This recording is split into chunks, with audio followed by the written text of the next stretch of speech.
duplex unit, mga kaluguran, model house ginagawa pa dahil ito pre-selling pa siya. So pati yung model house hindi pa rin tapos. Yan po, pagpasok, yan.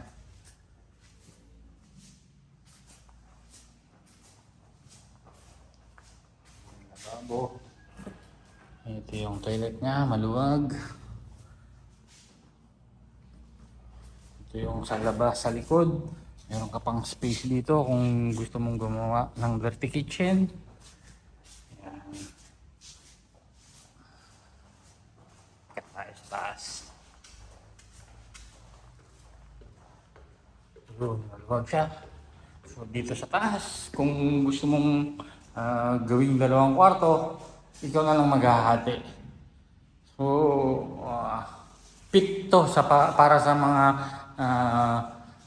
nangungupahan at pangmasa ang presyo dahil meron tayo dito minimum 4,000, 5,000.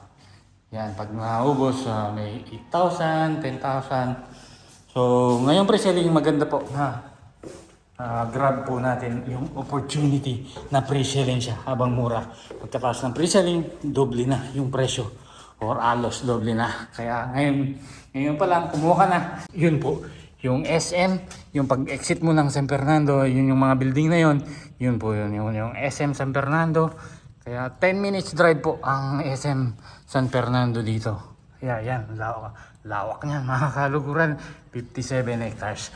So kung interested ka na magkaroon ng sarili mong bahay at magkaroon ng rent to own dito, message mo ko para madala ka dito.